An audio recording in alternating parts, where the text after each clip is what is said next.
take a lot of pride in trying to be a steady figure in this group. On the ice, I think he might be the most underrated player in the league. He's so reliable and so skilled. He's such a unique player. You know, Nuge is he's a real cerebral player. You know, he's always creating chances. He's always so solid defensively. He's always doing the right things. I want to be that consistent figure night in, night out. Things aren't always going to go well, and I think obviously 12 years in, I need to be a leader in that group and be able to be relied upon. Well, Ryan, let's go back to when it all began for you back in 2011. The Edmonton Oilers are so proud to select from the Red Deer Rebels, Ryan Nugent-Hopkins. What do you remember about, pulling on that Oiler jersey for the first time? It was definitely a surreal experience at that time. Obviously, Edmonton had such a great history. I mean, it was truly an honor to put the jersey on, and obviously, you know that some responsibilities, some expectations come with it, but I was so excited for it. Have there been moments over the last 12 years, though? Like, have you ever thought, oh, maybe the grass is greener elsewhere? Well, obviously, early in your career, you don't have much control over it, you don't have much say, and played with a lot of guys who, unfortunately, we had some tough years. There were times where I thought I might be going somewhere else, whether it was my choice or not, but I've been lucky enough that the organization, the city has shown a lot of faith in me. He approaches center, Nugent-Hopkins gives it back to him, McDavid, wrist shot, score!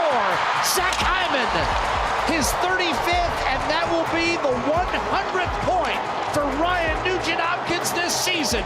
Your 12th season, you're having a career year. To you, why is that the case this year? What's come together for you? I'm lucky to play on a really good team and play with some really special players, and I think we're kind of finding our way as a group. I think when you kind of click like that, everybody kind of finds a little bit of personal success, so I know we're all focused on the team, and winning is our #1 goal. When you think of the 12 seasons you've been here, I want to ask you, do you have any guesses on how many coaches you've had in the 12 seasons you've been here? I think head coaches, I think I've had 8 or 9. Yeah. It's 8. That's a lot. GMs, any guesses? GMs be 4. Okay, 5 when it's an interim. It just gives you a perspective, like this game is constantly changing, but for sure.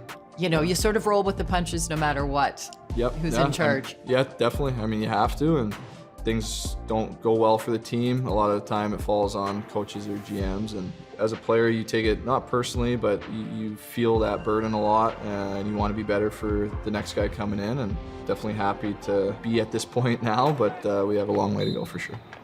So a lot has changed over those years, but one thing we all realize hasn't changed is you. When you look on those team photos that line the wall, you look pretty much exactly the way that you did when you were 18. We all want to know, what is your secret to keeping this youthful look? I think that kind of falls to my dad.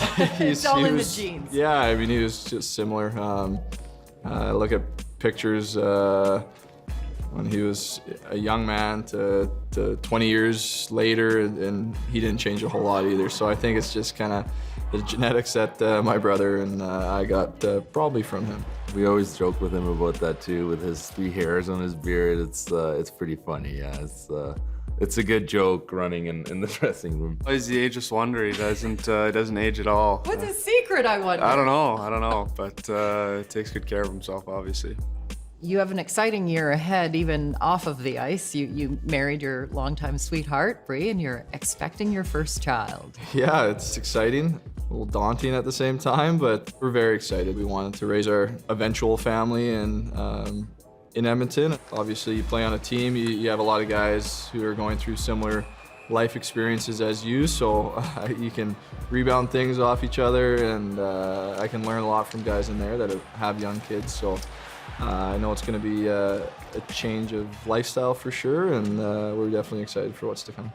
So you are not necessarily known for your fisticuffs, but Connor McDavid did say, he sometimes sees red when he gets angry. I've seen him fight a few times, and every time he gets into one, it's he just sees red, and he always does really well. So yeah, it was fun to see. I have to ask you about the Justin Hall fight in Toronto.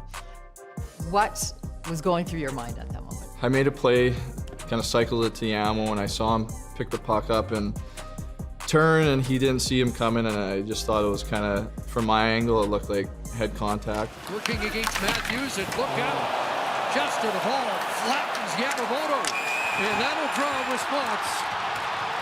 Nugent-Hopkins against Hall. Sometimes you just kind of react to it, and that's just one of those situations. Not a whole lot of processing, it's just a pure reaction.